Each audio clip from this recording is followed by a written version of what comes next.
Ayisha Osori.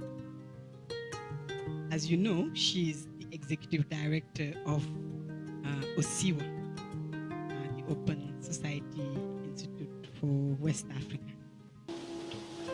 But she's also a lawyer, and she has, they said 18 years of experience. I'm sure it's more than that. Over 18 years of experience in the public and private sector. She's worked with the World Bank, with the United Nations Children's Fund, and she's worked with the Department of International Development on projects related to good governance, gender equality, women's economic and political participation, and ending violence against women. She's a writer and she's published many children's books.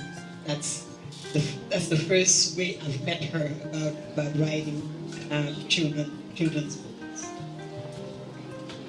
And she kept the weekly column for 5 years in This Day, the lawyer newspaper.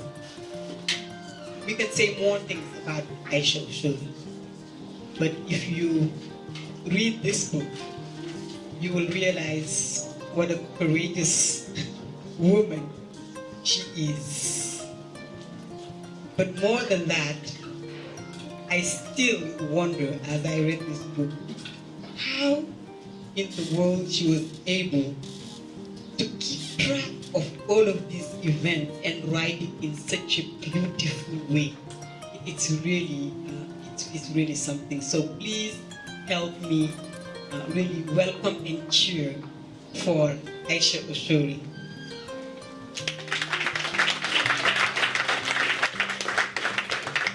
Ayisha, I ask you to just pick, even from the book, a small piece to read from before even, talking, with us.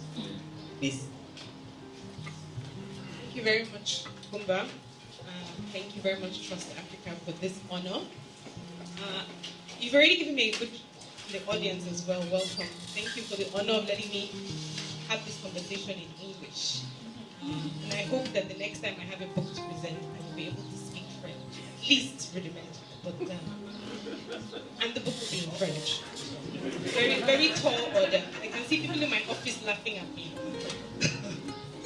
But before I start, I just want to ask for one more indulgence. I lost a good friend on the Ethiopian Airlines flight Sunday. And I know that many people here probably do know one or two people. So if you could please just stand up for a minute silence in their honor, really appreciate it.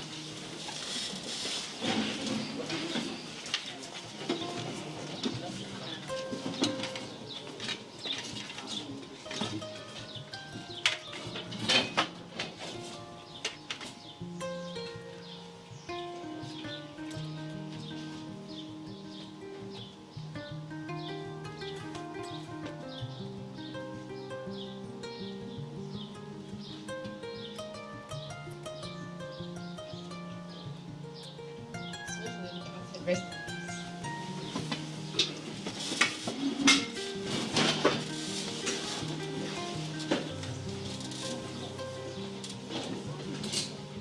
After that warm welcome, I don't know about very smart. I actually feel very foolish for having written this book or even tried to participate in politics. I'm going to be reading from different parts over the evening, but in no particular order. I'm just jumping into the middle of the story, page 89. You have the book in front of you, page 89, new paragraph.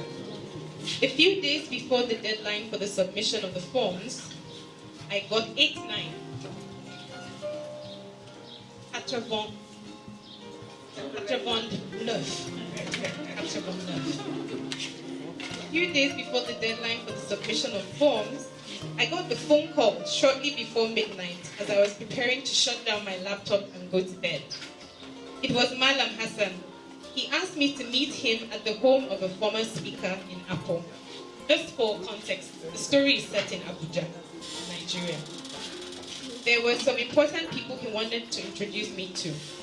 This is a test. My brain flashed in the nanosecond before I said, okay. in the most neutral voice I could muster. He asked if I knew the house. No. Did I know the area? No. He gave me directions. I paid almost no attention. So consumed was I with the thought of getting dressed and driving across town from Maitama to Apo in the middle of the night. For context, this is like going from Angor to maybe Manos at midnight. Got it? Madam Hassan asked. Yes, thanks. See you shortly. I hung up and contacted a trusted confidant and asked if he thought it was okay to go. Go, he answered. You have no idea who will be there and how useful they might be. I sent a text message asking Madam Hassan to send me directions by text, changed, and jumped in my car with my laptop. Whatever this meeting was about, I was prepared to wait for hours without squirming. I had learned the hard way that the only way to wait gracefully is to have something to do while you wait.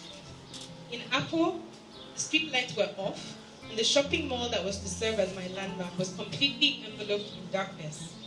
Somewhat apprehensively, I wound my window down and asked the men at the police checkpoint for the mall.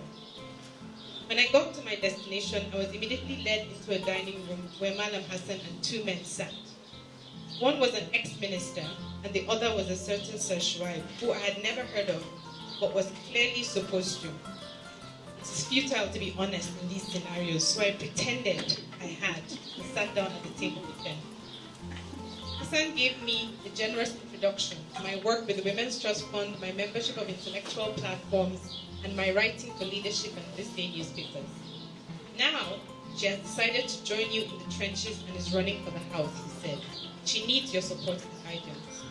When he finished, he turned to me and said, I'm handing you over to Sir Shuaib. He's one person I know who can push through anything. He's a bulldozer. I thanked Madam Hassan and said I looked forward to Sir Shuaib's support and guidance. Sir Shuaib asked me two questions. How close are you to Ahmed Muazu, as the chairman of the party? I did not know him, sir. How well do you know Bala Mohammed?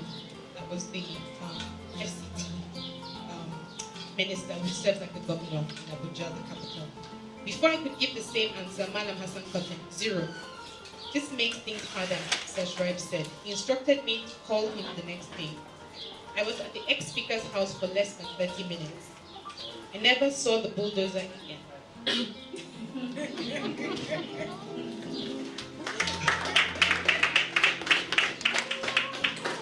So,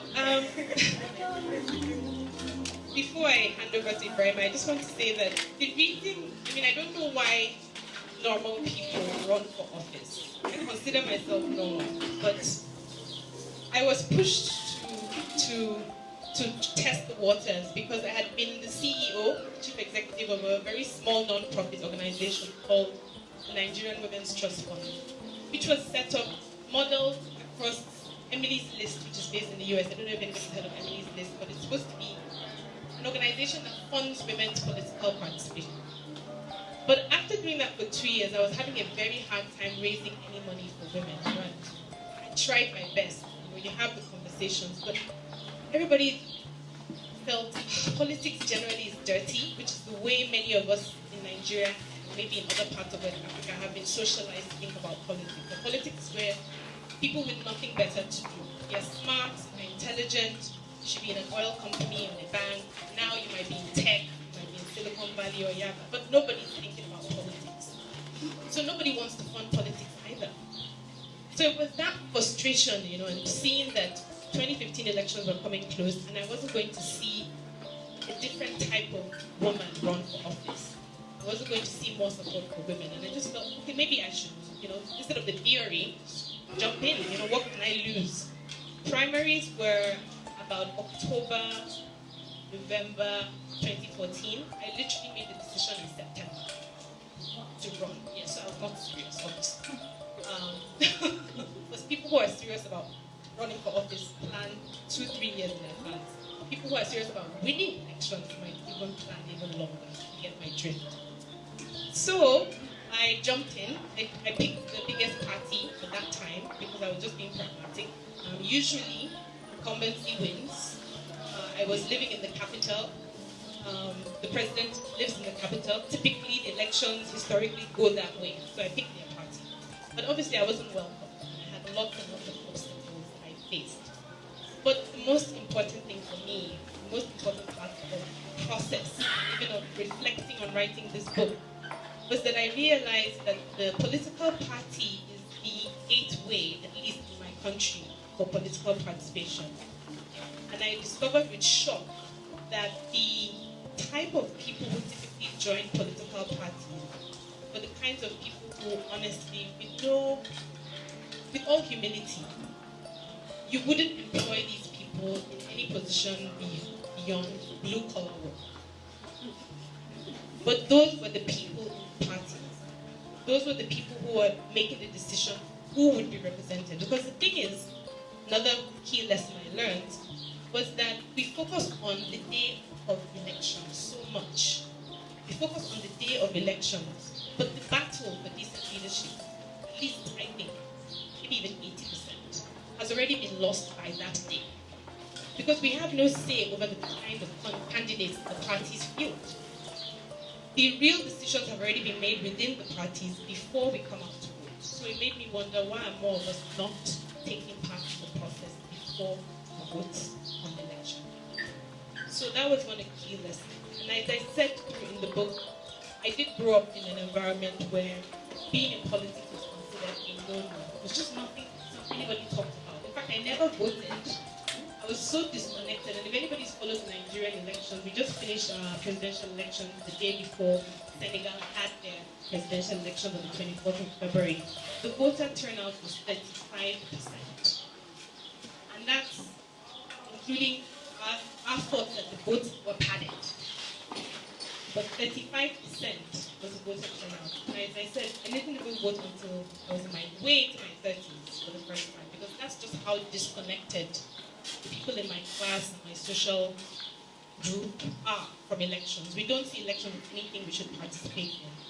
And I'm beginning to see the flaw in that understanding and realizing that if more of us are not involved in the process, either as just even party members, to dilute the pool of people who are making these decisions, we will continue to wonder, how hard is it? Why do we keep getting the same types of people coming through the process to lead us?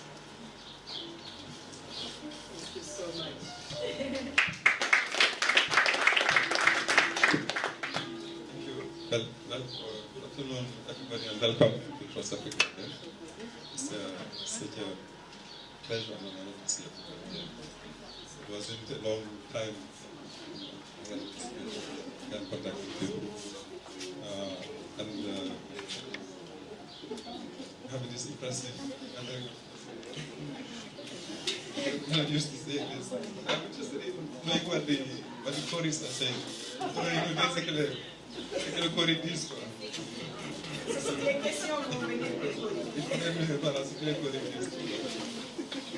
No, really, thank you very much, everybody, and thank you, Ayisha, and congratulations. I think this is really, really good. I mean, all the humor she's putting into it, but it's an excellent, I'm hoping when you translate French, go already, so that it will be, yeah, the audience will write it, because it needs to be, and thanks for years for the panel. You know, this thing has a short history. We were traveling together to the US with Kuma last month, and she had a copy of it. I had heard about it. So I took from her and then began flipping through the pages, just reading the recommendations, and then read the first page. And just literally fell in love with the language. Why did you take my book? You see, it's just so beautifully written. I said, no, this, we must get it. So we went actually around Washington DC looking for it. And some of our picture, they didn't have it. Apparently, yeah. So, but then we had this idea of, okay, Kumba was this with Rama Sissoko, and we can do something and have a conversation about this book here at TrustAfrica. And so this is how it happened. And I'm pleased that this is happening. Yeah. The book really, it actually chronicles an experience, right? It's a really detailed description of how you try to be a candidate. Candidature. This is like wanting to be a candidate among those who will be selected in the primaries to be a candidate in the election. You know, and just the from decision-making stage, having come to decide to run, what happens when you talk to our executive government. So it's an excellent book, and it's all happening within one party, and that's the PDP, as she explained, because then the ruling party of Nigeria, and in the capital territory. So it's 13 chapters. There are 13 chapters in the book. It really takes the reader through the whole process, right?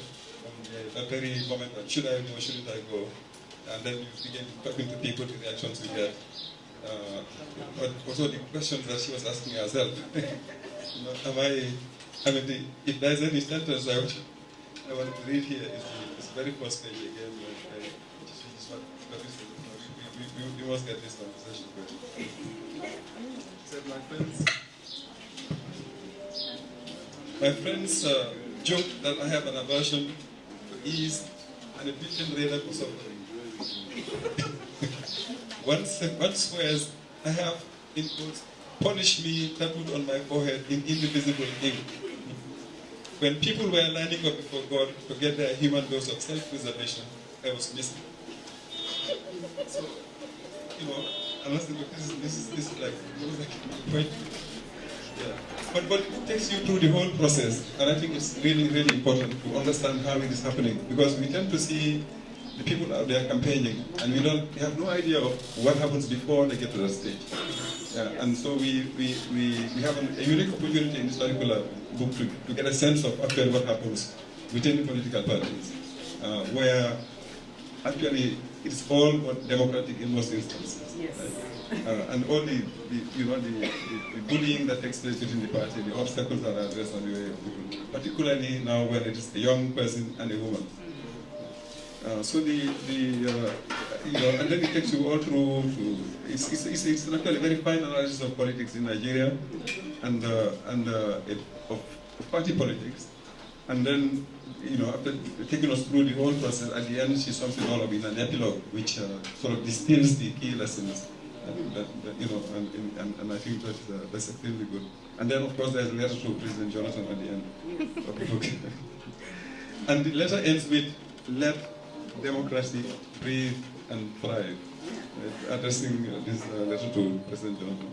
So the book is about many issues actually. It's about party politics and inner party life in Nigeria in particular, the process of nominating candidates for primaries. It's about gender and women's rights and political participation. It's about leadership. It's also about indigeneity, who belongs where. Right? Yes. Who can contest for elections where and at what particular moment in time. I'll come back to that point in a while. It's about age and about the nurturing of new generations of activists and party militants. It's about what they call in Nigeria godfatherism in politics. You have to have somebody to be your godfather or your godmother to take you through or to support you all the way. And that is described in detail in the book. It's about incumbency, people who are already in place and then holding on to the seats and closing the door to others. It's also about moral and ethics and bribery and corruption in a big way. It's about money and finance, ethics, religion, language, identity, and so on. And the style is beautiful, as you've seen from what she read and the short paragraph I read. And then the whole thing ends with a list of the characters in the book, which makes you understand that this is actually like a play, right? So the whole political class is portrayed in a particular picture.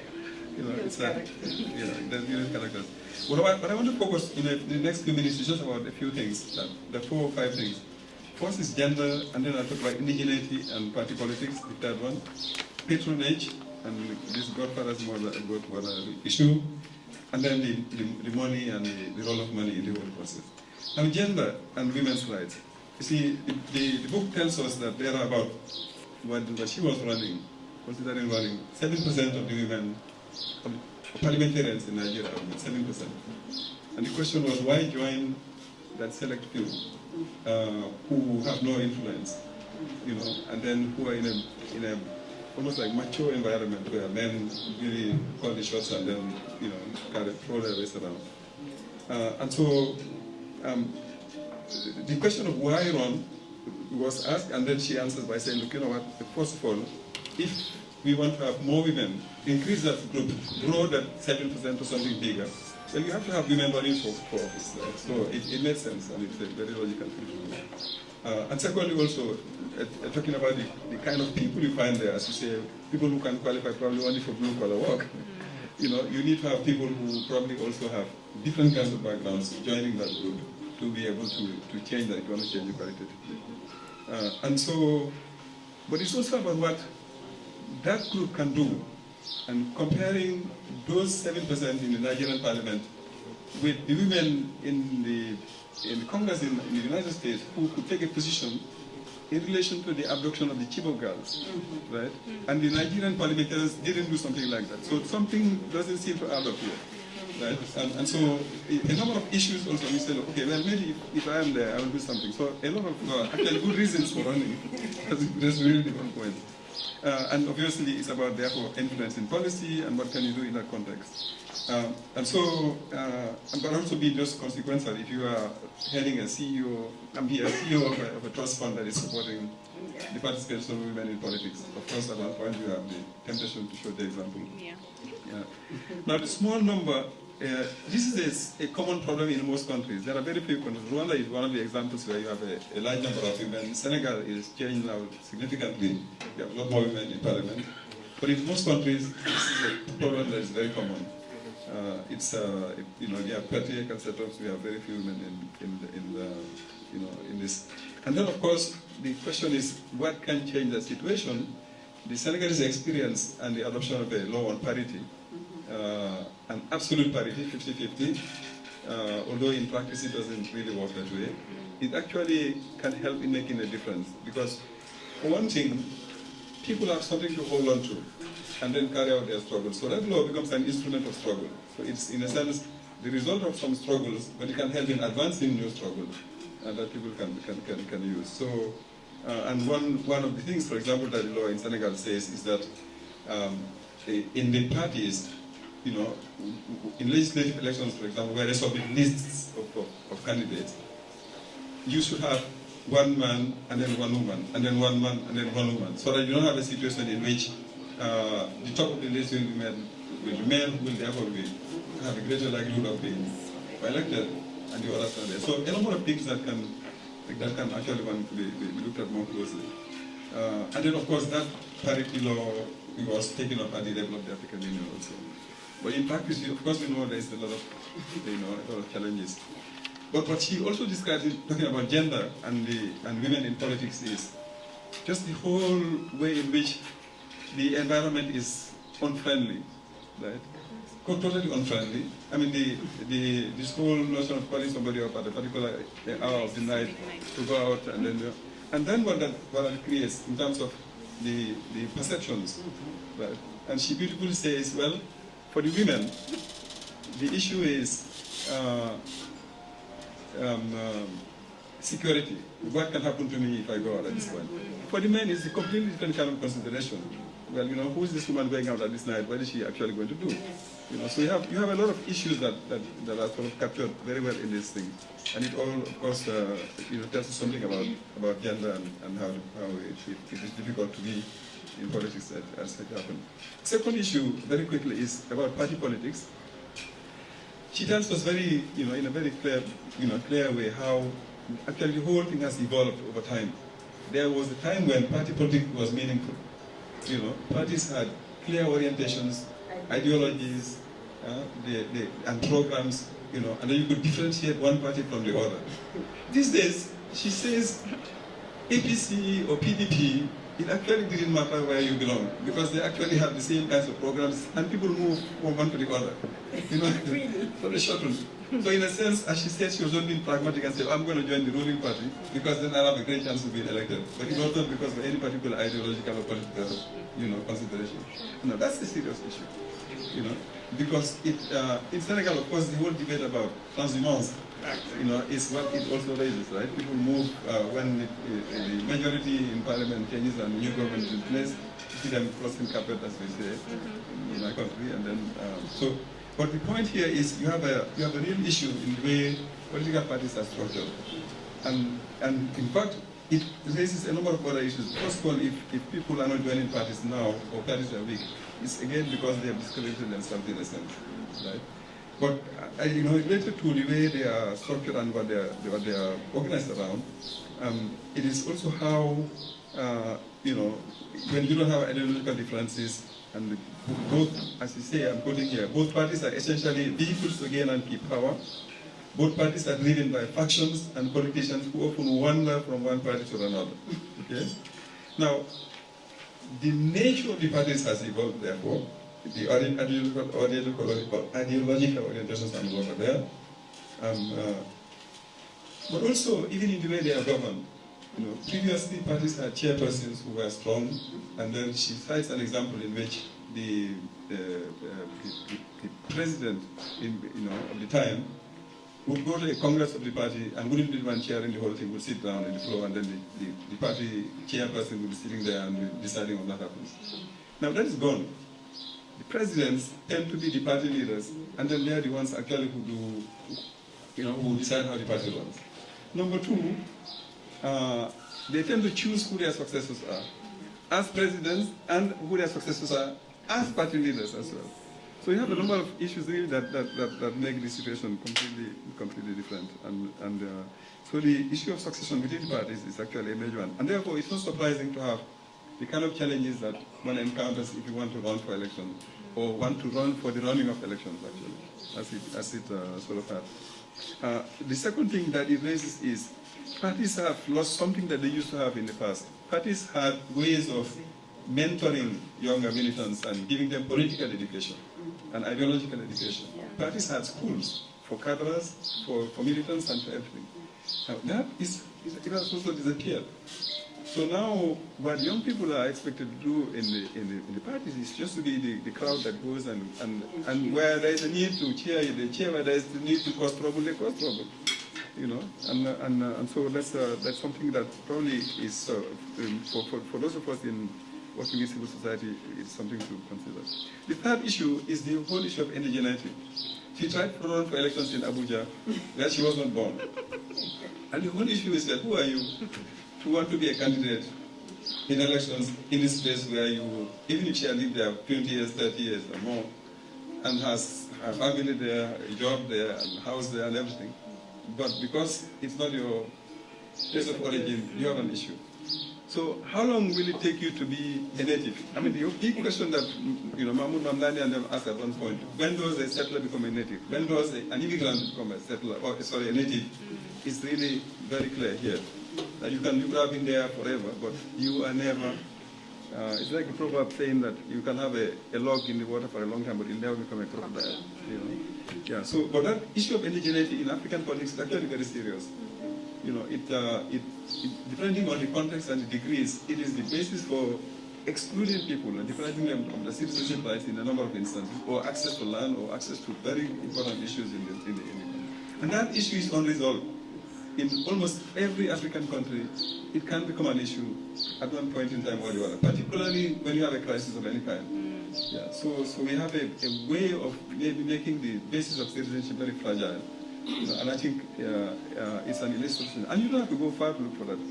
Of course, in Cote d'Ivoire, it took a particular turn.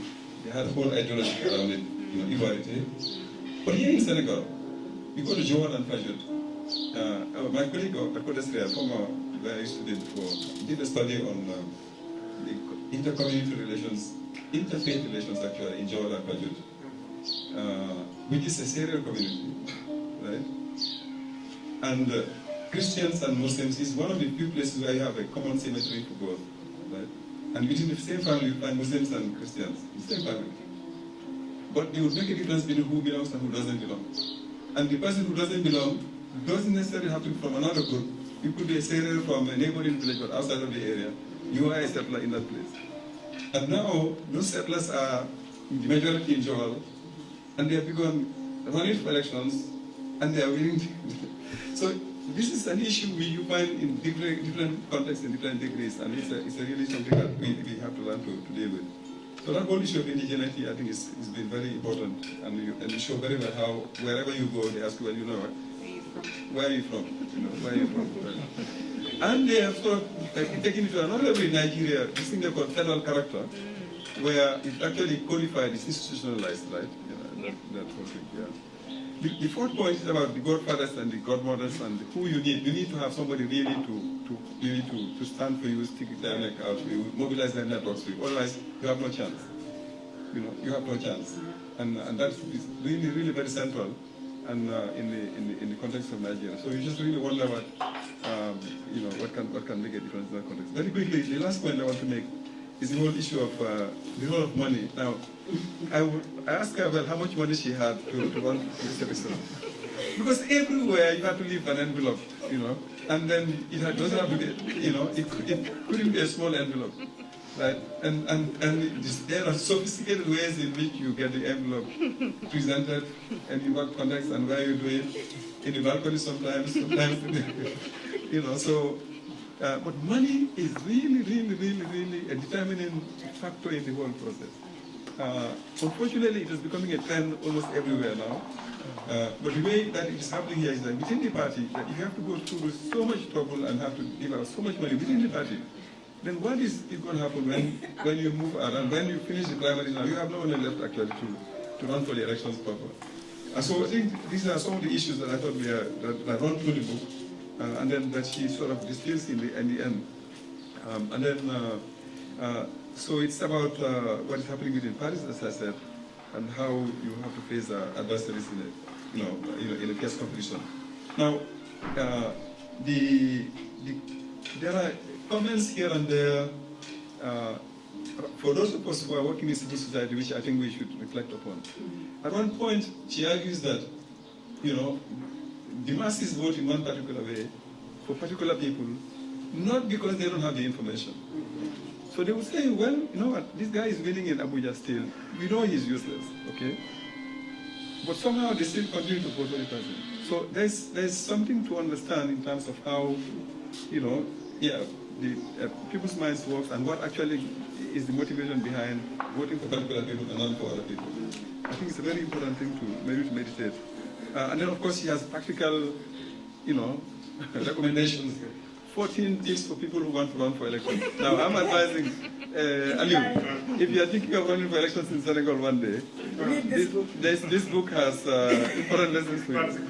The things to do where you need to be silent, where you need to actually pretend that you are very stupid, and where you have to be, you know, sure that you know. So it's really very, very well done. Yeah, and then so I think I'll just stop there because it's really, there's a lot in this, I cannot tell you all the audience.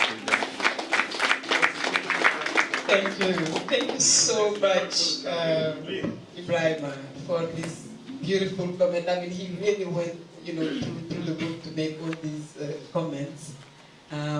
We will get the floor to Gilles, but before Gilles, just as a small group, we want to, just a small excerpt from the book, and to hear. I had asked Ayisha to be the one choosing some of the pieces she wanted to read from. Thank you.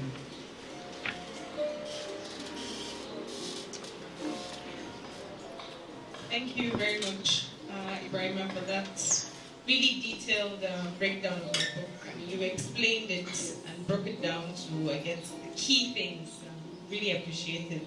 The good thing about this book, since it came out in 2017, is that every time I have a conversation about it, I sort of renew my learning for the experience. And every conversation is different because people interpret things different ways, and that has been really a gift that keeps giving. Because every time I have a conversation, I learn more about the political process in my country.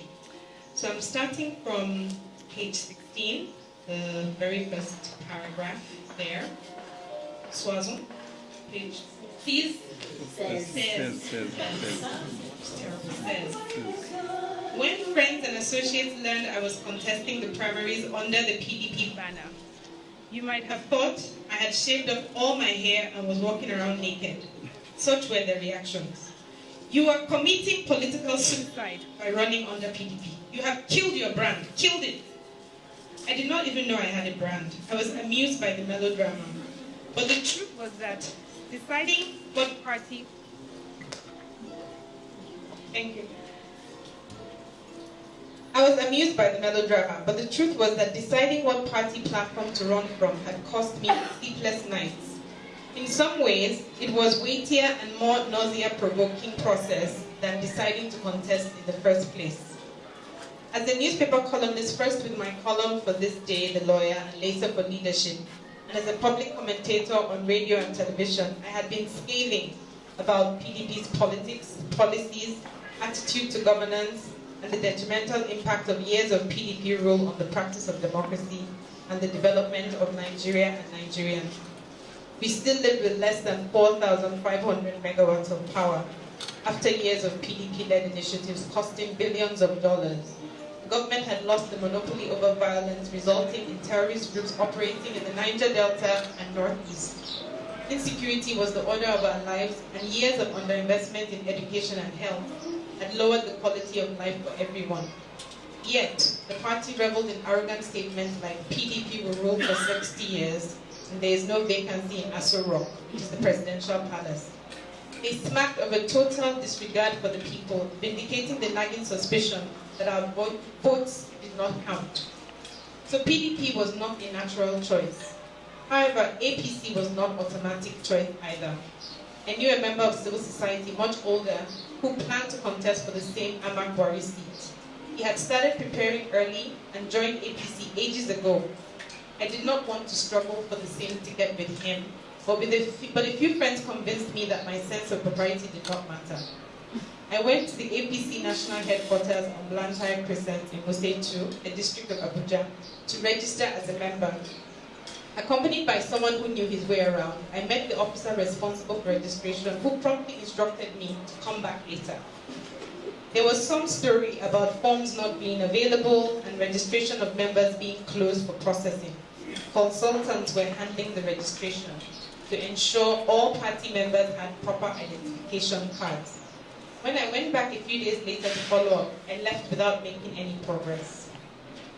A few evenings after, I found myself at a sit-out for Bring Back Our Girls, the spontaneous civic movement that had sprung up after the Chibok abductions. These sit-outs were held at the center of town at the Unity Fountain in Abuja's Central Business District, and many people stopped by on their way home from work or other errands. On that night, I sat next to Pastor Toyin Matthews, who planned to contest for the FCT's sole Senate seat, and shared my plans and experience. She took me to Habib Dajo, the ward chairman of PDP for Wuse District, which was my ward. Dajo was sole custodian of the ward members' register and responsible for registration and issuance of membership cards.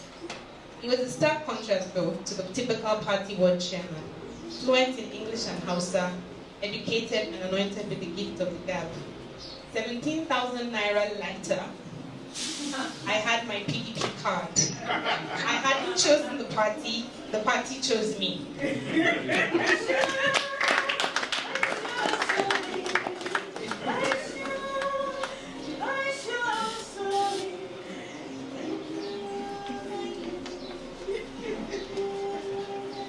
Thank you so much. I mean, you have to buy the book and you have to read it. There's so many, moments in this book where you're just like, what? How hard it is to just get your card and be a member of a party. You would think that people would run around trying to look for members, but you go to register and it's a problem. So thank you again for this piece. I know that we took you, really on the go. You were traveling, and we said, please come. We wanted you to comment on this book. So please just share with us some of your thoughts, what you've seen. And once again, I want to thank Ramasi Soba. I know she's hiding, doesn't want to be seen, but she's the one who did all this setup, and she's the one behind the idea of a book, the music, the clothing, all the artists that are here who are part of it. you know, she's really the one behind that. Yes, I want you to. That's correct. She's the one behind everything.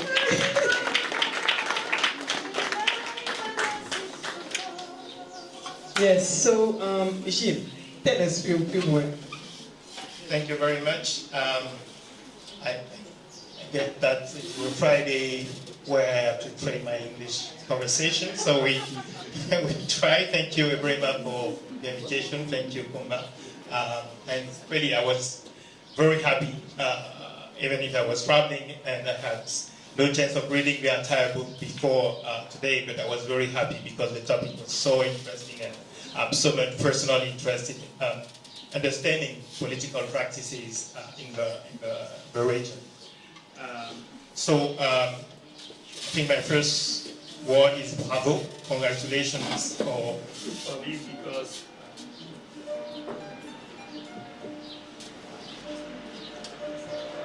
because I think this is really great reading. There are so many places in the book where I just laugh. It is actually terrible, but actually it's also so beautifully written that it has been a pleasure to spend some hours reading the book in the last 2 days. And maybe just to continue with just a very short extract of the book, maybe I will ask you to read it again, because with my voice and my English, I think it would not make the same effect. So please, just this very small. People like to be back, and then you finish. Yeah, because I love that. Page 25, from the second to the last paragraph. Third paragraph, yes. People like to be begged, Jamilo argued. That I could not disagree with.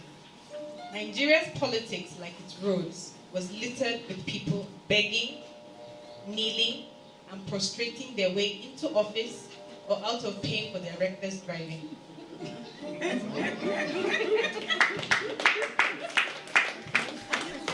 That's just one of them, but there are many like this, and it is really very clear and very nice to read you, Ayisha. So that my first comment is really to say bravo, also because it's not just good reading, but it is, in my opinion, a crucial book, because it makes us understand how politics is done in a reality.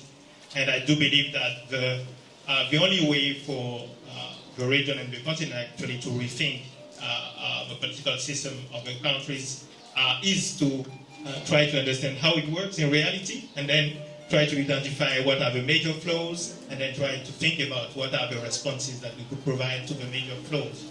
So I think this book is actually much more useful than many others, more sophisticated about what democracy should be. But this is telling us what it is actually in reality in a country like Nigeria. And I think the only difference with other countries is that in Nigeria you seem to have the luck to have political parties that are organized. In other countries in the region, you don't have strong political parties. But actually, the same flaws that we have in these books are the one that we can see in all the countries of the region, I would say, in terms of political practices. My second observation would be just, I think Brima made a very detailed comment on the book. I think you mentioned three of the 4 points that I also want to highlight in the book that I think were very important. One is the role of the godfathers. It was very, very clear. You describe who are those godfathers, and we can then understand how it works. And I think that is essential. It's an essential feature of Nigerian politics. We knew that, but now it is clearly outlined, and I think that is very interesting. The second thing is the role of money in politics. Ibrahima mentioned the number of envelopes. I think we cannot count the number of times that you have to give 50,000, depending on the people, how much you have to give them. I think this is extremely interesting as well. But I would say there is one part, I think, the conclusion where you said that money is essential, basically, but not enough. And I think that is also very interesting. You have to spend a lot of money, But first thing is that the other candidates also are spending a lot. So the question is, probably it's very difficult, to be able to be the one who spends more and who give to more people. But I think also you mentioned that it's not enough in the sense that it is more complex than that. You need money, but you need God favors. Yeah, you might need, for example, and I liked also the chapter on religions, the fact that you need to order to command prayers, and you need, of course, to pay for the prayers as well. So this, I think, tells us a lot about where the forces are in the society and how many social forces you have to deal with, actually, to be able to win. Not just give money. You have to give money to everyone, including traditional and religious leaders, but you need also to show respect, for example, to them. And you have to kneel at one point just to greet people, for example, etc. And I think this complexity that you show also is very important. Money is absolutely essential, but it is not enough. And then my third and last observation, and more substantial, would be about the lessons to be learned from the book and from what you experience. I think there are many of them. Clearly, you mentioned a lot of things about the process. For example, the primaries process, the electoral rules. We can see a lot of flaws, and I think every one of these flaws can turn into a specific recommendation to improve electoral democracy, to improve also internal democracy within parties, which I think is an essential area as well. But I would say that I think there are two views when we look at the political practices in the region. One is to say, well, the elections are not well organized, the context is not good, etc. So we should be working on improving electoral processes. I think, yes, we probably need to do a lot improving electoral process. But I think that we are at the point where we should question the election itself as a process. And I think there are more and more people looking at how democracy works, not only in Africa but elsewhere in the world, who are showing very clearly that election, even when it is free and fair, credible, it is in itself a modality of democracy that has a lot of flaws. And for example, what you show is that it attracts the kind of people that are attracted into a political system. It's just what in economics we call it selection adverse selection. Basically, the system which is in place gives incentives to the bad people to come in.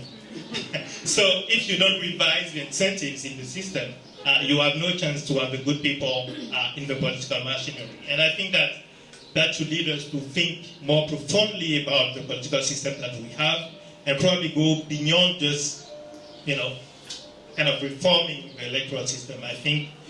And for me, it's not just, if we continue like that, I don't see any chance of having what we want to have in terms of governance in our countries, because we continue with a system that attracts the people just who are not interested in the common good into political office. So I think really this is a book that opened really a conversation, a substantial one and a very important one about how to rethink our democratic system in West Africa and beyond. Thank you very much. Thank you so much, Jim of Wati. We will be giving the floor to the public in a minute, just to comment, to ask questions, but also to just have a conversation about, where do we go from here? What do we do? Because here we have, members of civil society, we have some people who are also in politics, some people who vote, some people, we just came out of elections, so there are many people here in Senegal who have been participating in one way or another in the electoral politics. We have different staff of TrustAfrica that are working in this field. And Africans Rising, the People Building Movement. We want to hear what do we do with this, because this is the situation. I think what Ayisha is describing, yes, it's Nigeria, but in many ways you can see the same trends, some of the same traits in many other countries on this continent. So, and if we want things to change, we have to work for it. So what do we do and where do we go from there? And I want to get back to the last question, Ibrahim, the last point Ibrahim pointed out that also came from the book. People know really what's happening, what's going on. Many times we work on the assumption that we need to sensitize people, we need to tell them what's happening, we need to bring them on board, etc. But when you meet people and they know what is going on, they know who have stolen money already, who have done this and that, and still they are moving and supporting and voting for those people. That really puts again in question how we work and what we work on, what should we be doing. And so I'm going to just give the floor and ask people, maybe people can raise their hand, but maybe someone can help me also in the audience to take the mic around, and I have someone to help me with that. Yes, I know that Aliu Tim wanted to say something. They can speak in French. You can understand and respond. Yeah, people can speak in the language that they are the most comfortable in. At this point, Pula, Wolof, French,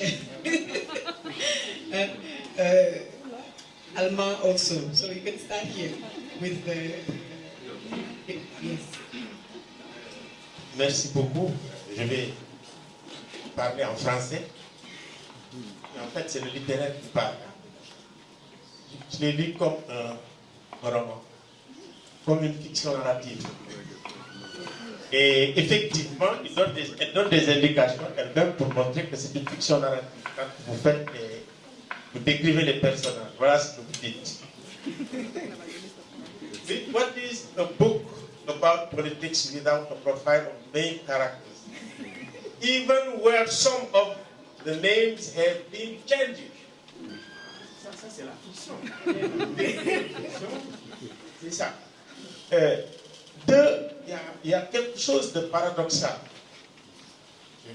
dans la description de cette expérience. Vous commencez par dire effectivement que vous avez passé des nuits blanches. Vous avez dit également que cette expérience était pratiquement nauséeuse, dure, et c'était pénible. À la fin, vous dites, tiens, je suis fatigué, mais je ne suis pas traumatisé. Ça me pose des problèmes. Comment effectivement le mot traumatisme soit venu dans votre langage? Est-ce que vous ne l'avez pas évacué avec le livre?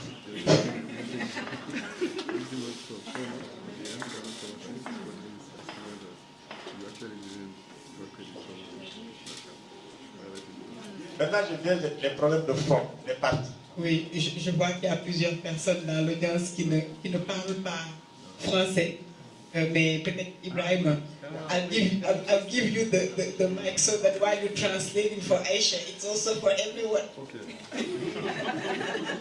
But somebody else can do that, right? Non, deux questions de fond. Sur la forme. La forme, c'est l'écrivaine, la chroniqueuse qu'on sent à chaque page, à chaque ligne. Je fais doucement. Voilà. Question de fond. Okay, first of all, what he said at the beginning was that there is a kind of paradox. That first of all, he read it like a novel, right? And then even the way it's written at the end, there's a list of characters. That's what you do when you write novels. And then secondly, there's a kind of paradox. He's saying it was tiring, she was exhausted, she was even, nauseating, at the end. But then she wasn't traumatized. So the question was, didn't she deal with the trauma by writing the book? Okay. Now he's asking a sequence of questions. Bon, ça vous fait une bonne série télévisée. Bon, maintenant, j'ajoute pour le fond. Good subject for a TV series. So, best TV, TV show. Maintenant, question de fond. Je vois un parallélisme entre son expérience et celle des femmes qui étaient candidates à la présidence et qui ont été bloquées. Effectivement, dans le texte, vous dites l'obstacle majeur, c'est l'argent. pour les femmes, l'obstacle pour être candidate et compétir à une élection, c'est l'argent. So we can draw a parallel between our experience and the experience of women in Senegal who try to be presidential candidates. And she argues that one of the main obstacles is economic. Comment on peut régler ça de façon structurelle, sans donner l'impression effectivement, parce que ça c'est un gros problème pour toute l'Afrique de l'Ouest, francophone comme anglophone, pour effectivement émanciper les femmes. Donc donner la possibilité, d'ici 5 ans, moi je dis, mais est-ce qu'on peut avoir une présidente femme au Sénégal? D'après son expérience, est-ce que c'est possible? It's a big issue for the whole of the West African region, consequence and Anglophone alike. And the question is, how do you resolve it structurally? Is it possible to imagine that in 5 years' time you can have a woman becoming president of Senegal? What do you need to do to overcome the obstacles? Dernier problème, c'est la pathologie qui gangrène nos partis politiques. That issue, is the pathology, that sickness that is in all the political parties, that many parties part of their. Capter les ressources, capter les institutions, et il y a, comme vous l'avez dit, il n'y a pas d'idéologie, il n'y a pas d'orientation, il n'y a pas de formation, il n'y a rien. Et en fait, l'impact justement des pathologies des partis sur nos propres démocraties, les entropies démocratiques qu'on vit, il y a un lien, et également sur ce qu'on peut appeler les problèmes de développement qu'on a de façon globale. So these parties have they capture resources, they capture institutions, and then the money issue is there, and there's no education. And so how does that impact on not only the political process and the system, the governance system, but also on the development prospects of the country?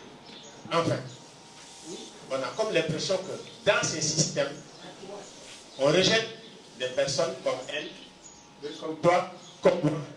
Des gens qui sont réfléchis, qui ne veulent pas de l'argent, qui rejettent la corruption, qui rejettent... Comment on peut guérir nos démocraties de l'extérieur? How do you heal this democracy that is expelling the people who are reflective, who have ideas, who want to contribute something of substance? Because as it is now, it is as if the system is structured to exclude people like her, who come in with experience and highly skilled, high levels of training and experience and coming with ideas. It's as if it is impossible to make headway on the systems. How do you heal such a system? Talking about it as it's a pathology, right? The system is sick. You need to heal it.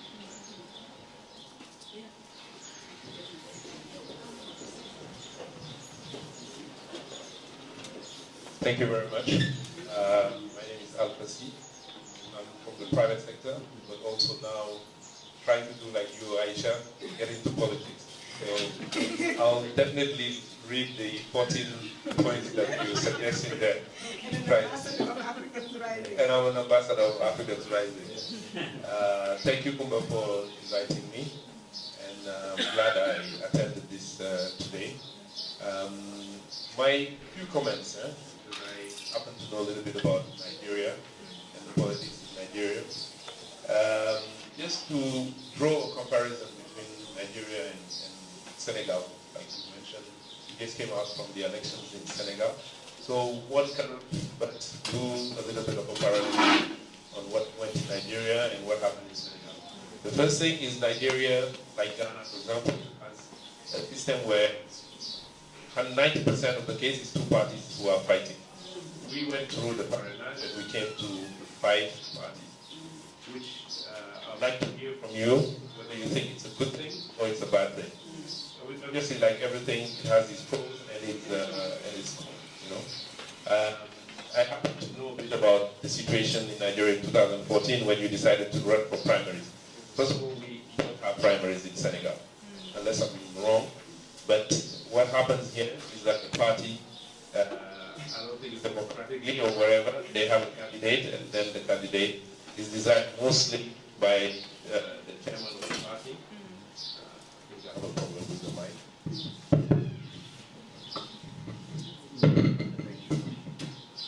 So one can say, at least one can argue, that maybe in countries like Ghana, Nigeria, like let's say the Anglophone countries, the democratic system trickles down to the party, which it doesn't do, which is not the case in Senegal.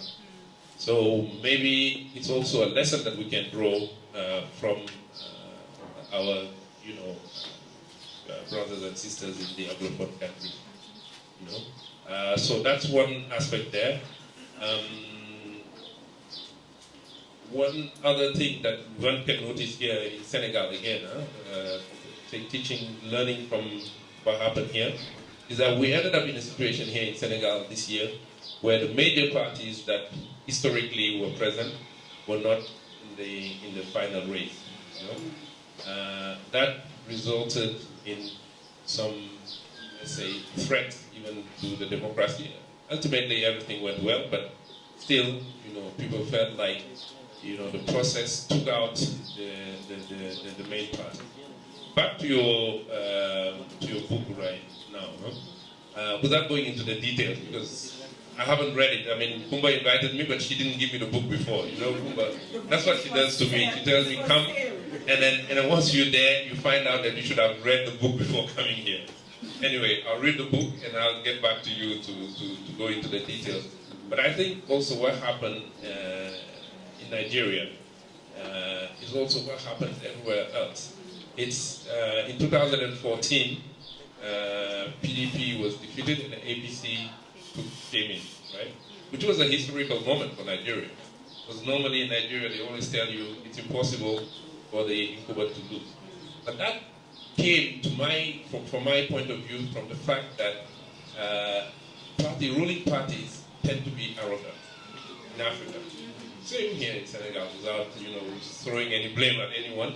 But anywhere in Africa, after you started ruling for a certain time, you feel like it's God who's given you the power, and you have power of death and life over everything. And I think that's what translated also into your book, because you could tell that you were the one chasing them to be. It's like they will do a favor by letting you come in the party. I think probably now, if you go to the PDP, it will be easier for you to join the PDP.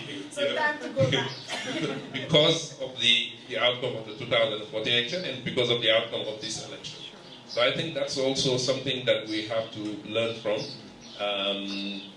Ruling parties tend to be very arrogant. People who are in position of governing, finally forget the fact that they've been voted in to that position. And I think that's also something that here in Senegal is translated. We just concluded, in the Nigerian election, we'll just conclude as well. That's also another aspect I think that we have to learn from. Because you were mentioning the fact that you didn't go to PDP because you believed in the ideology of PDP, or you believed, it was the best party. You actually tried APC, it didn't work out, so you went to PDP, Trust me, there's a lot of people here in Senegal, that's how they operate, politicians. They will try and see which one will open the doors to them, And I think that's where also something that we have to learn. This is where I disagree with President Obama when he was saying that Africa needs strong institutions, not strong people. Yes, he's right. But where do you start? How do you build an institution if it's not strong people who build the institution? We tend to look at people more than we look at institutions. It's a fact. How do we change that? It's another question. But we have to start from reality. The reality is today, if you take PDP against APC, this last election was Atiku against Buhari. 2014 was Good Luck against Buhari. And people felt like it was time for Good Luck to go, for a reason you stated in the book, actually. Just lived through it. So, Senegal, the same thing. It was at one point Macky Sall against the other leaders. So we have to come back to that point where we try to untie the personality of the people with what is at stake, which is the future of the country. I think I'll really take time probably this weekend and sit down and read the book, because my experience now, my short experience in being in my constituency, which is far away from Dakar, decided to go back to my hometown, which is a small town near Kaolack, is that people are not interested in ideology. Even me running for local government in my constituency, no. People are interested in, okay, what can you do for us? Can you help us get a job? Can you get us in contact with people? Do you know people outside? You know, it's more of what they see as a hope maybe for them. And therefore, anyone who wants to get into politics has to think about that. We don't have the same problem maybe here in Senegal where it has godfathers and so on in Nigeria, because Nigeria is so big. Nigeria, the stakes in Nigeria are much higher than they are in Senegal. You know, when you are a member of parliament in Nigeria, it actually means something. Okay. To be honest with you, it means what, Ayisha, you know it as well as I do. It means you have an escort. It means you have, you know, open doors to access to business. You have all the Senegal here. Our MPs, the role is not as strong as they are in Nigeria. You know, here what you need is just to be a minister close to the president. You know, Nigeria is different. Like they say in Nigeria, there's different centers of power in Nigeria. Senate is one. House of Reps is another one. So I think it's important also here, because we're in Senegal, we talk about Nigeria, to do the comparison a bit, and it will help the people. I don't want to be too long about my intervention. I like what Gilles was saying about adverse selection. You know, we ended up having the bad apples, you know, being there. But what it means is that more people like Ayisha should continue to fight to get this position. That's my point of view. Because if you leave it, if you decide that, okay, this was too hard, there's too many obstacles to getting into office, whether it is MP or whatever, then I'm stepping back. Then what have we done for our country? You know? For me, that was that's why I got involved in 2014 as well, by the way, in the local election in my constituency, of course, Guinea. It's because I realized that if I decide that, okay, I'm sticking to my private sector and running my business, then someone will come and run that constituency for me and for my family, I might not be happy with the result. So whatever obstacles we're facing, it's time for us also, who consider to be more educated and so on, to get into the fight. And fight with their own tools, and then later try and change it. Otherwise, where are we heading in 5 years, 10 years, you know, it's not going to be any pleasant for anyone. So selection adverse, Gilles, because it's game theory, if you use it, because of the lack of information. And I think you're one of the people intervening in that area. TrustAfrica and other entities out. It's about information. Try and educate the people. Try and tell them that the people who you're voting for have no right to abuse you, have no right to, you know, misbehave, in fact, and then come back to you and ask for your vote again. And I think that's where organizations like yours are important, like Africans Rising as well. Information. Because the problem of selection comes when there's a lack of asymmetry in information. Exactly. Thank you. So just one last point, which I think is important to Ibrahim, parity. He spoke about Senegal being an example in terms of parity and so on. I'll tone down that aspect, Ibrahim. Unfortunately, we didn't put the mechanism d'accompagnement with parity. We've had a hard time for us in 2014 drawing a list, because the way it works here for local government, you have to do a list of your conseils municipaux, you know, local advisors.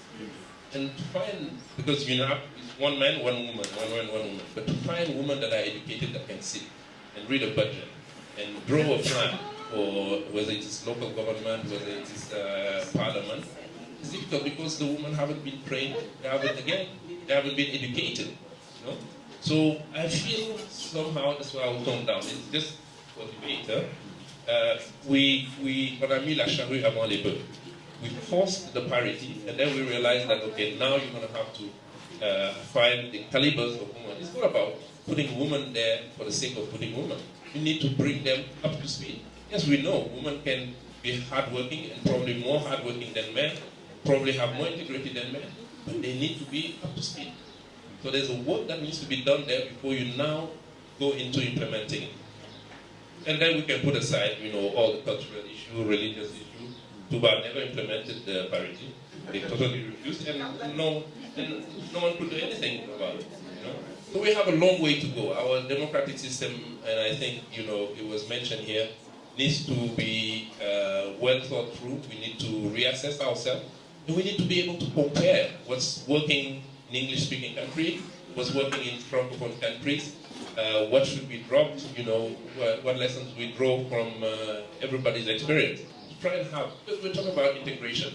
The first point of integration is to try and have common systems that we can work together. Thank you very much. Sorry for being so long. Thank you.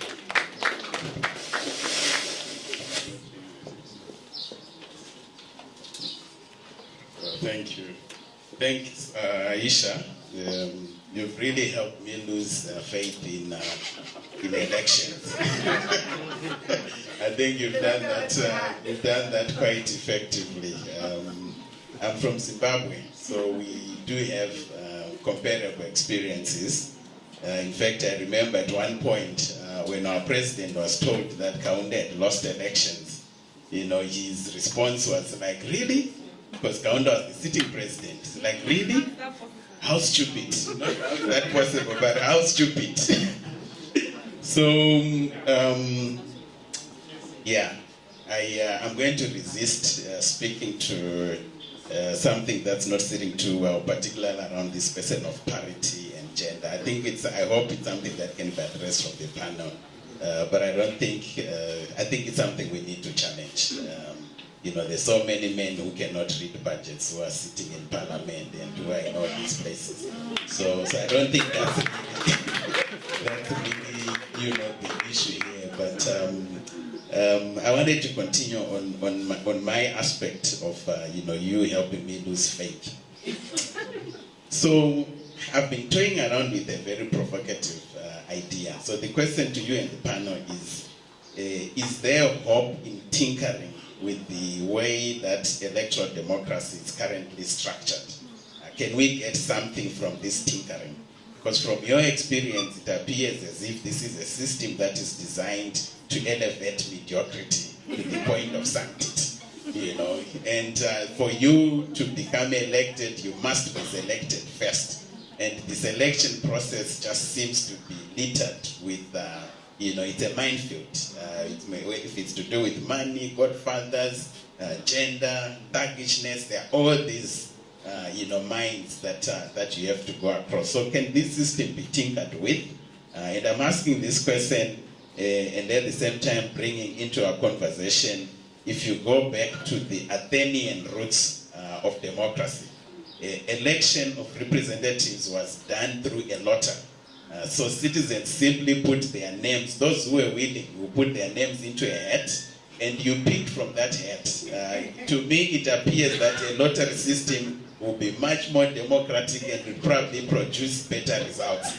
Because right now it has become an exclusive domain of thugs, and some of the people that you said you will not employ them, you will not give them any job.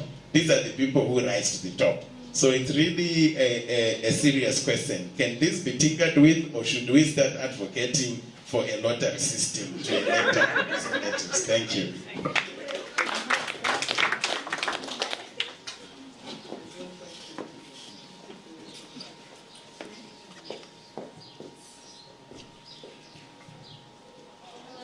Hello. Hi, I'm with West Africa Democracy Radio. So this question is for Ms. Torre and Mr. Saul, but also Ms. Osori if she wants to comment. What are the direct links between this book and the specific work you are doing with TrustAfrica and Africans Rising? How do candid stories of political experience like Ms. Osori's inform your efforts to strengthen democracy, particularly looking at ways to challenge patronage systems?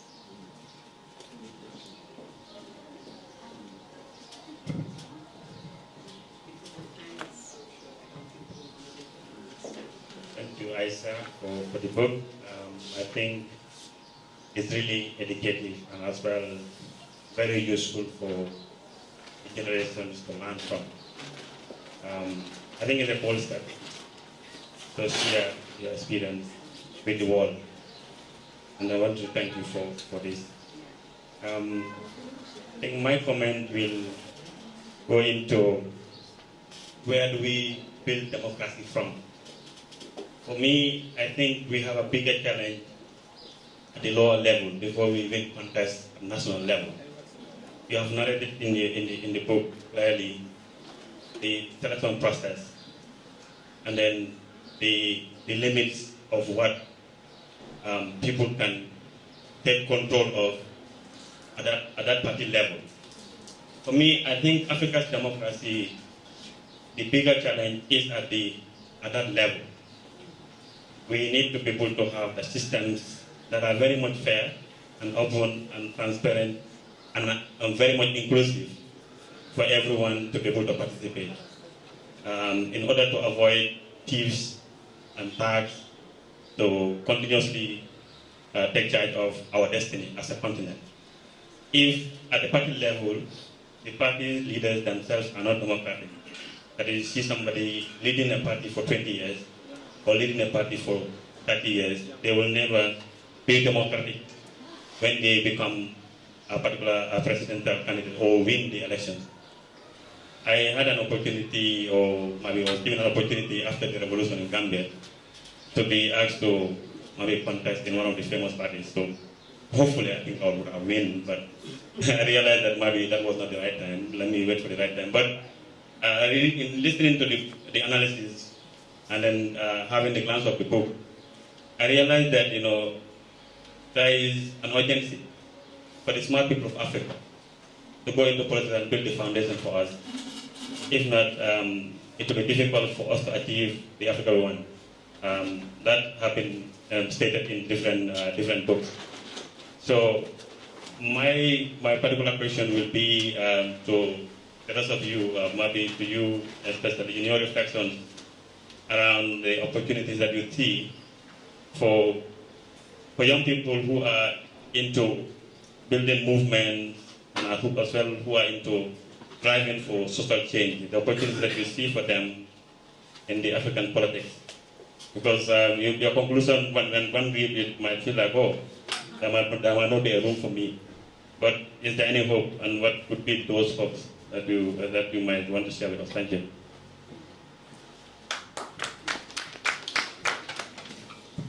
Hello, my name is Marco. I work with Green Arundel, which is a Norwegian NGO, but I'm from Kenya. I want to congratulate you and echo what Jill said and my neighbor. The courage to first write a book, and you know, but before that, putting yourself out there, it takes courage, you know, and I want to commend you on that. The 2 points I want to raise are actually some of what Ebima said. One is party politics, and the other one is money. And the two are linked. So, I'm from Kenya, and in Kenya, we had a ruling party since independence that was called KANU. In the space of 2 election cycles, it completely disappeared from the political sphere. So the first question is, can you see in Nigeria either one of these 2 major parties disappearing or being replaced by a new grassroots party? And that links now to the money. How do you raise money? You either have a few big backers, or you have millions of small backers. And that might work in the US, where some people have $5, $10 to spend. In Africa, the majority do not have $5, $10 to send to a political party that probably is actually corrupt and is going to eat that money. So those questions are now linked. Can you see in the next 5 to 10 years, or even longer, a grassroots movement being built where someone will come up, a new party, with ideas, and that actually can fund itself, not through big wigs, but through popular movement?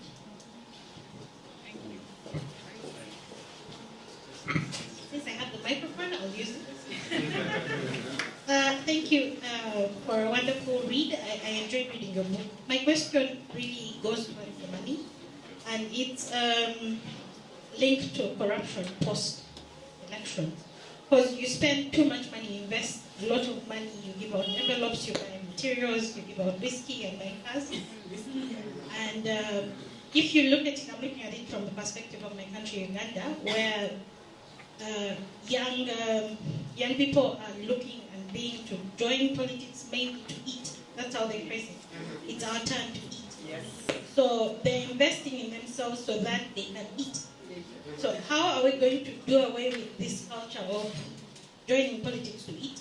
If for you to join politics you have to spend so much, like is there something that from your experience would you make a recommendation on how we can deal with this? Thank you.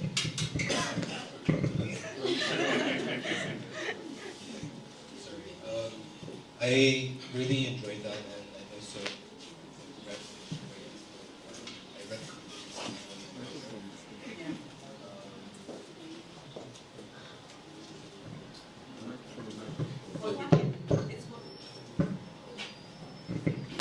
So, my name is Khalid Nassim, and I'm also in the private sector, and I help my older brother here with politics as well. So, I've seen a lot of family business now. As it should be. So, I just have a couple of questions. I think a lot about how politics evolved, and the system of politics really it governs people. We claim to be Democrats, and we claim to be republics, and so on and so forth. But is that system really adapted to our realities in Africa? And could that be a reason why we see so many issues in our political system, because they're not really designed to govern our people, and we just don't really understand them culturally. I think it's a really important aspect. And the other thing I want to touch on is the same thing that Yellow just spoke about, the fact that just me and my friend yesterday were talking about it, the fact that most young people are now educated and look for education. But even with those educations, we look towards but most look towards politics to maybe be the ones to now be corrupt. Sometimes maybe you think initially that you want to be responsibly corrupt, and that you won't responsibly corrupt, and you won't go too far. You'll just take a little to feed your family. But is there? I don't know. I don't think there's really a way to limit yourself, and I think that's also a really huge issue. If we were able to maybe bring back the sphere of politics back into something that's a civil servant, which is what it really should be, like a president or MP or whatever, is a civil servant. They should get paid civil servant salaries, and I think those are institutional changes that really need to have progress. Yeah, thank you. Thank you so much. I know there are more people who want to speak. We're getting to the end of the time, but please, we'll take that last question and then come back to the panel for a closing. My name is Mabi Azef from West Africa.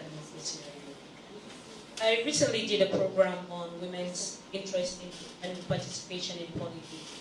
And we had to interview a cross-section of girls and women. One of the things that stood out was that the bulk of the women who spoke said they were not interested. My question is, what are we doing to pass the relay baton?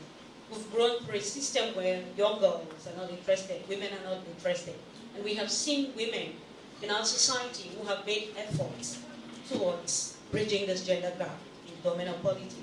What are we doing to pass the relay baton on to them? Are we going to see a situation where people will now go to get themselves involved in also designing curriculum that will help start teaching girls even in school that politics is also a domain you cannot hide from?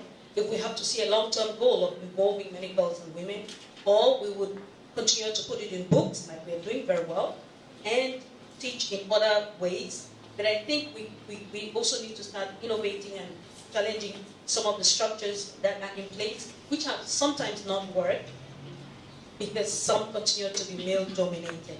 Like the father would tell the girl, politics is for men.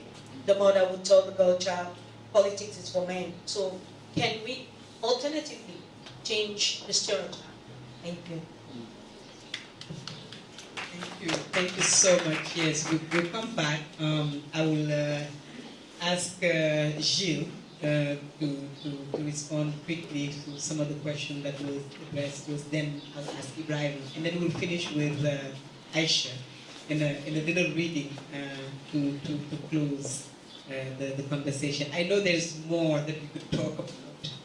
We cannot do it all today, and I see the possibility of having series really of conversation. I see in the audience, I think I saw Longo Sambasila, who wrote extensively on democracy, and we've had a heated conversation in a hair salon in Haryana, where he came to discuss about democracy and what it is and how it works and all the things that we have. I think it would be great to bring also that book in the future. So Ibrahima, Gilles first, then Ibrahima, on just some of the comment, questions, thoughts that came to you as you heard people speak. Thank you. Maybe just 4 observations. One is, I think it was Ibrahima who said that the system is sick, and I think a lot of people would agree that the system is sick. But I would say that maybe the system is sick, but it's not sick for everyone. And I think we should really accept the fact that when we have people receiving, I don't know how many people have been receiving envelopes of cash during every 4 years in Nigeria, in the process of primaries, the election itself. So I think we should recognize that the system actually works very well for a lot of people who are the most influential in the society.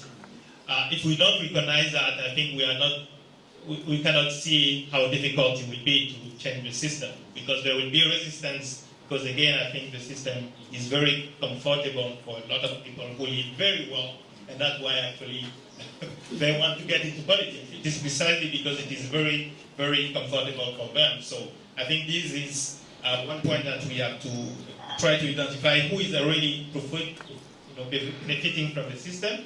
And I think those who don't benefit are really, of course, the most poorest categories of the population.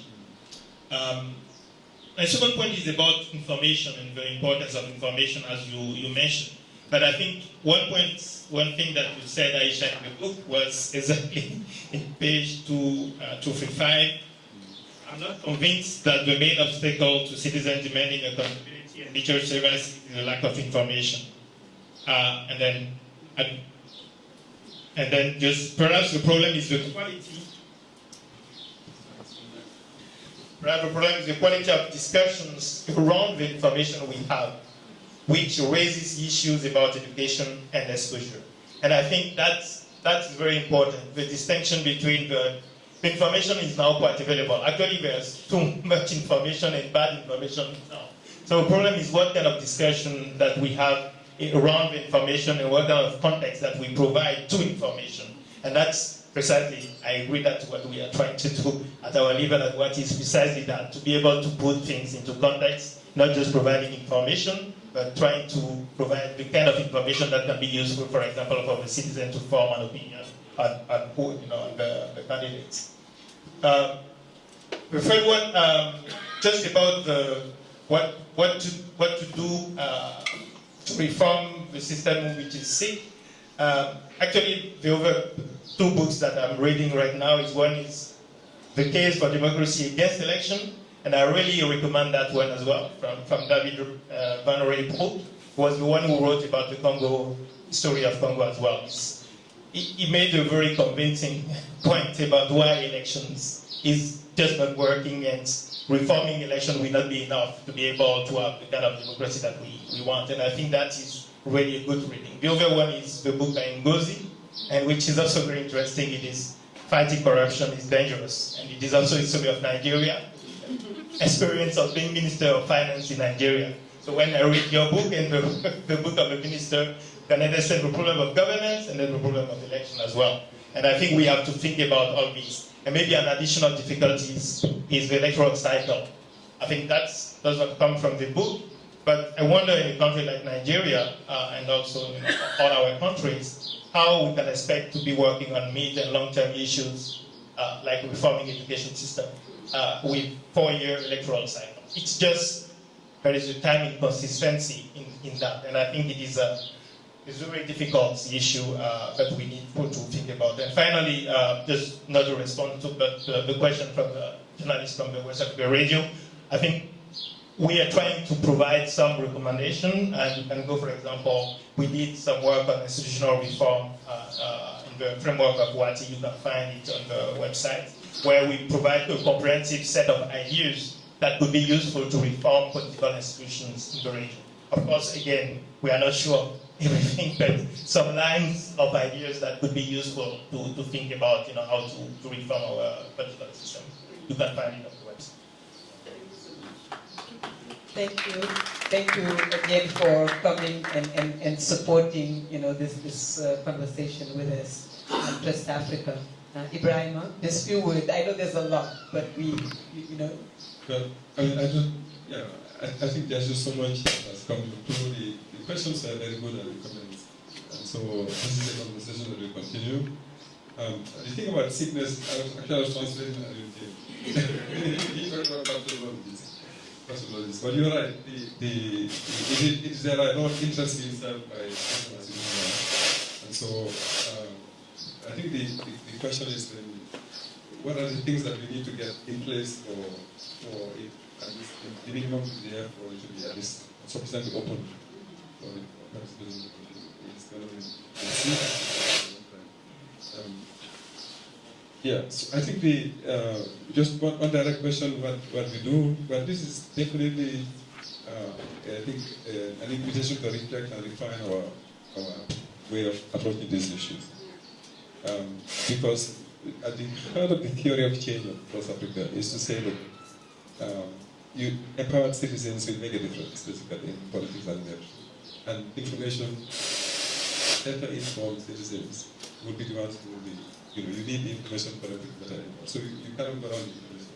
Now, when you are told that they can be informed and they still go in a different way, that means there is something else to do in addition to the information, and that the informant doesn't stop at providing information. It's like, what else do you have to do? But I'm working with civil society organizations, with social movements, and working towards having, not only deeper and much more refined understandings of issues, but also organization, getting capacities enhanced of civil society organizations, of social movements, to be able to have a much more positive impact on the system. I think this conversation will continue. Definitely, there's a lot that has come in the discussion. I think the only thing I want to say is to thank Ayisha one more time for giving us a good basis for a good conversation. It's been an excellent, exchange, and we will continue. We have, I think we need to be probably much more imaginative in the way we try to find lasting solutions to our problems. We tend to look at how it has happened elsewhere and then, try to implement the same thing. We tend to see, this is how they're doing it in the US, they're doing it in North America, and elsewhere, or in Europe, then we try to do that. I think we need to be much more bolder in experimenting. The this provocative question, should we do lottery? Of course, it may not be in a literal sense, but it just means that maybe there are other ways of going around about interpreting the issue and identifying people who should be appearing where and on what basis, and how to make sure that you get the right people who have legitimacy to be where they are, and also have a relationship with them that allows you to make sure that they don't misbehave, they don't go off track. The fact of the matter is, if you don't reform the state institutions as they are, if you don't have reform structural at so many different levels, you can change the people who can be very, very good. It's not about being reasonably corrupt or not. It's about being in a situation in which you are actually almost set up to be corrupt, in a sense. Because the pressures are in such a way, social services are not functioning. I have a friend, Mamadou Koulibaly, who's former president of the Assembly National, from the party. That's what how is it going? He said, people come, they pay 2,500 to get their party card, and then they present you with a bill, hospital bill of 5 million, say, in a sense, it's kind of an investment to get it in there. Why? Because you have to go through people, through things, you have to, to go through kinds of all kinds of tricks to get things that should be normally provided social services for everybody by a functioning state, to have. So we should fix this state. We should fix a number of things for politics to be okay. You cannot have politics functioning in the absence of a certain number of structural conditions. I think we need to be really very clear about that. It's not only about people being good or bad. Obviously, people can be competent, they can be professional, they can be, ethically minded, they can be honest, with integrity, but it's not enough. Again, it means you also have to have systems and processes and mechanisms for making sure that it's not overly dependent on a few people considering things to happen. It's not who you know, for you to be able to get a job, or to be able to get access to a particular service or to go to school. It means, therefore, we have to have really a deep understanding of what is the context in which we are working, what are the potentials that exist, and how can we be creative about inventing solutions that work for us. Thank you so much, Ibrahim, for, just because the question was asked also about, how we work and what this book is really bringing to us as we build movements and want, really changes to happen. And going back also being innovative, provocative, like we were saying. If in so many ways you're saying that the politics is really attracting those who, sometimes should not be there, and keeping them there, and kicking out those who try, in good faith.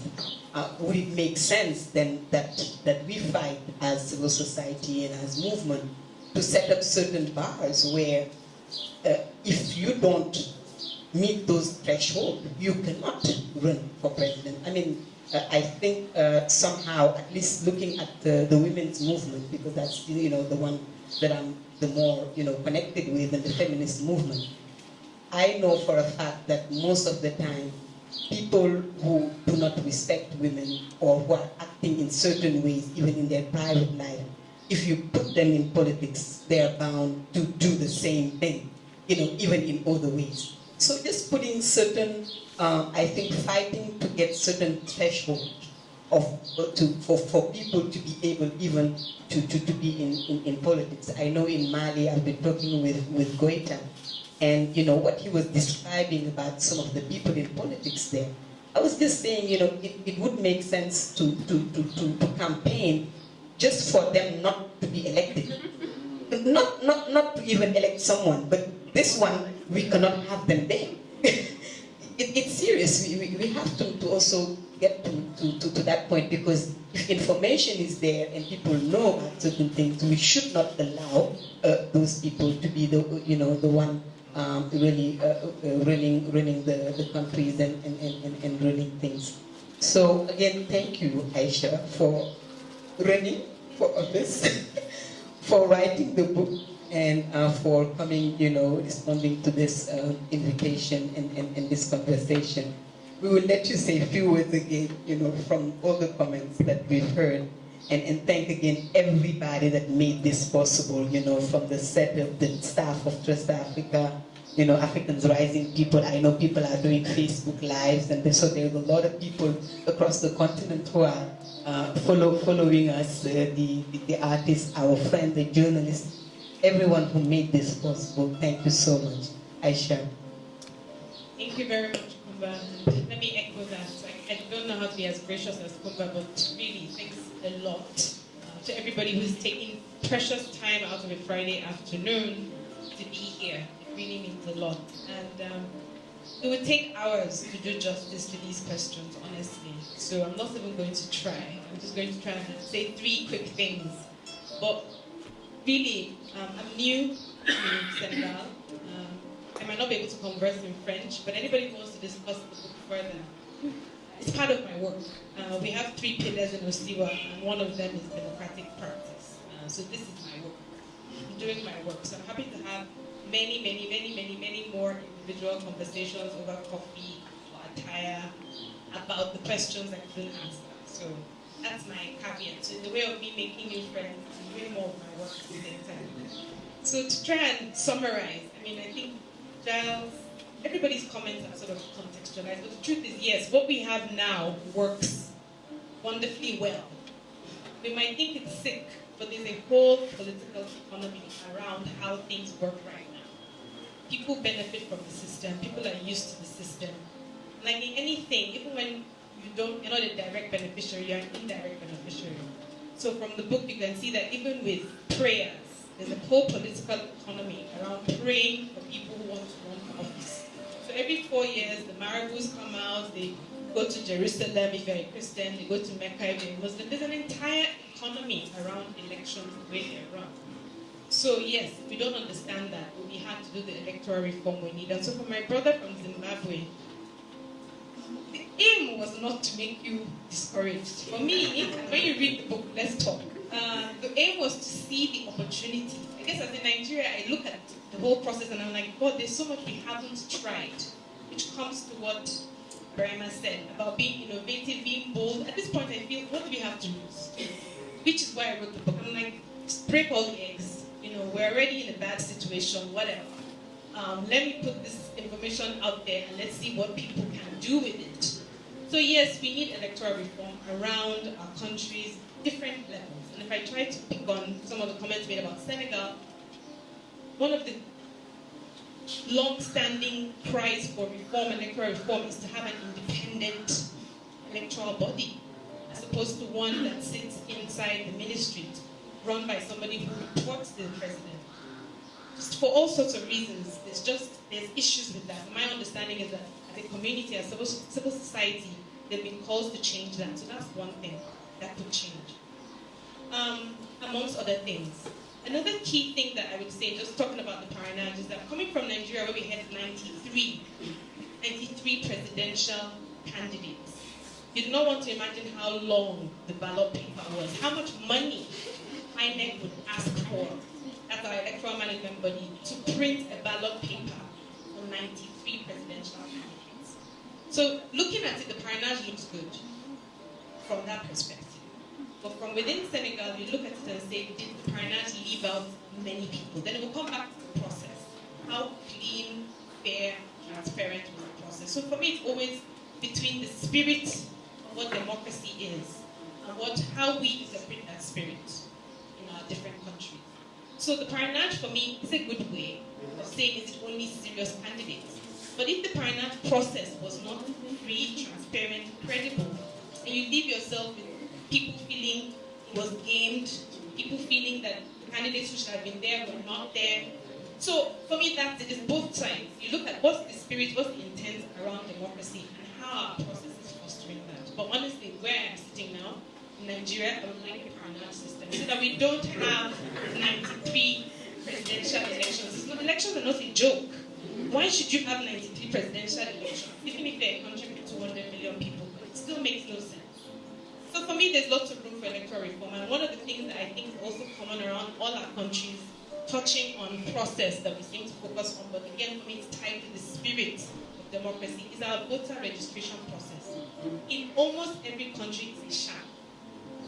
Almost every country is designed to exclude the people with the powers to do registration, and they say it's not who votes, it's who counts the vote. So from the registration process, we're already seeing a design where people know these are my strongholds, these are the places that is opposition, I'll make sure it's difficult for them to be registered, I'll make sure it's difficult for them to pick up their cards. We've already started gaming the system before election day. So for me, long term, what is this about African registration of births and deaths that we can't get right? And we keep having to go to expensive voter registration processes. Why can't we just have registers that work long term, so that people just vote with their IDs? What is this drama? What is this song and dance around voter registration that takes so much time, so much money, so much effort? So there are many little things like that around electoral reform that I think we can be looking at collectively as a region and say, why don't we just have births and deaths? Second thing about electoral reform, for me, just and the last thing I say on this, even though I have a lot more, is on the issue of how we vote. Yes, technology can be dodgy. But when I think about Big Brother Africa, and maybe only Nigerians can respond, but Big Brother Africa records 20 million votes in a night, with people sitting down in their homes. And people somehow trust that process. Why can't we vote that way? No, wouldn't it save money with ballot papers and cards? In the case of Senegal, 5 cards. I don't know. Why is that something we're not thinking about? Why do we trust social votes like Big Brother Africa or all these reality shows, but when it comes to voting, we say no, we can't. We don't trust each other. So we have to do it the hard way. So for me, those are some of the things that we should be pushing for. And then that's tied to the future, the young people, the social movements. I say my pet thing now is, how do we organize as a society? That's minor civil society. How does normal people organize when they want something? How many people are teaching how organizing in America is an art? Organizing in Latin America is an art. Like it's a framework. People go to school, people teach it. Organizing. Do we teach organizing in Africa? Do we try and understand something about our history? And this comes to, we keep telling ourselves that democracy is new, it's not our culture. But I question that. I feel that if we do our research, we might find that in many of our societies, we actually had our ways of being very balanced. The Igbo people of Nigeria, extremely egalitarian. And it worked. They had age groups, they had all sorts of systems. But rarely could one person just make a decision for everybody. It was more like the Greeks, it was collective. The Yoruba, the Oba could be forced, the Oba was like the king, could be forced to drink poison and take himself out of the equation for the good of his people. That's a check and balance, that's democracy. So it's not anti-our culture to have checks and balances. I think just something along the way,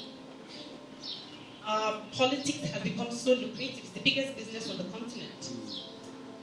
It's the wild, wild west. It's the gold rush. It's everything about being wealthy and powerful. And so yes, incentives are designed to bring out the worst people. But for me, maybe it's not about strong institutions first. Maybe it's also not about strong people, leaders first. But maybe it's about strong people and organized people. And for me, again, history tells me that change comes from the middle class. Whether it's the French Revolution, whether it's people who organized for the Civil War in America to break from the British, it's not the people at the bottom of the pyramid. And so I question this constant look at the people who are broken, who are the majority. They're not going to save us. They're trying to save themselves. So I'm not going to be asking them for $5. I know they don't have it. But I'll be asking the people in this room who don't look like if they give $5, they will fall apart. So where do we target our attention when it comes to organizing ourselves? And are we being realistic? I'm not saying cut out the people at the grassroots. They still have roles to play. My theory is, if you use that majority and they're all in schools, can we talk to them in school? Maybe the woman in the village will listen to her son or her daughter before she listens to me, who's a complete stranger. So I'm also not saying, I'm just saying let's look at this in a different way in terms of who our target audiences and how we're messaging. Maybe messaging directly to the people who need education, need healthcare, need money, who are living below the poverty line is unrealistic. But how much of us in the middle can provide, be the buffer between people and the people who are leading? Again, for me, I feel as if we don't have anything to lose. And then that is an opportunity for me in terms of young people, social movements, is to learn about organizing, and then that comes to the money. Money, money, money, money has come up so many times. The bottom line is we need it. You need it for organizing. I'm very happy. I'm sure TrustAfrica didn't have to pay anybody an allowance to come here today. But it was one of the biggest shocks in my life, honestly, when I joined civil society in 2012, that I would go to a meeting that I was supposed to be at. I would get transport money home. We're part of the problem.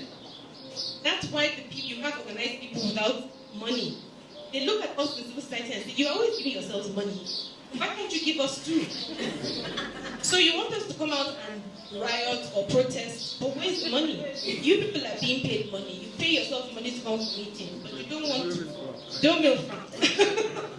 So for me, we have to look, it's not unreasonable, is the point I'm trying to make. We have political economy designed around money, around election. So yes, mobilizing people for free is going to take many, many years. But I think we can start being realistic about who the target audience is. I think young people are more perceptive to the language of motivation and values more than the older generation who have lived through this exploitative system all their lives and can't bring themselves to trust. Which is why you can tell them all these things. As you say, they know the people who've been cheating them, they still vote for them anyway. So while we can spend a lot of hours debating and talking about the psychology of that, just prefer to look at the younger generation and say, you're not so tainted.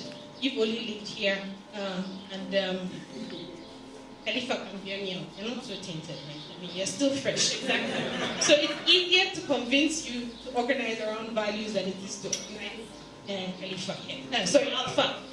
Alpha would take some more convincing than it would be to convince you. So I still think that's part of the work that we need to be doing. And I think I'll rest on those few points. Thank you so much for your attention.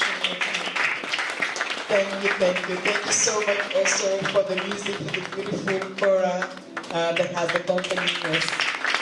Thank you to Rama for the setup. Thank you to the staff of TrustAfrica that have been organizing, giving us their space and to be here. Abda, who've been helping with all the, journalists and communication people coming. So do you want to read a small piece still, or are you okay? You're good. All right. But I want to read this little part because we talked about women. And it says, when I worked in a law firm in New York City between the late 90s and it's page 93. When I worked, it's in the middle, eh? When I worked in the law firm in New York City between the late 90s and early 2000, there were times lawyer needs to pull all-nighters or near all-nighters, but they were not the norm. It is probably easier for spouses to handle a call from the office informing them that this is going to be one of those nights than to accept a call after midnight and a spouse jumping out of bed into a car. There are certain professions, among them investment banking, medicine, security, where late night are part of the job. Does this constitute an obstacle to women being successful in these professions? Why is politics different? Thank you, Ayisha. Thank you again to everyone.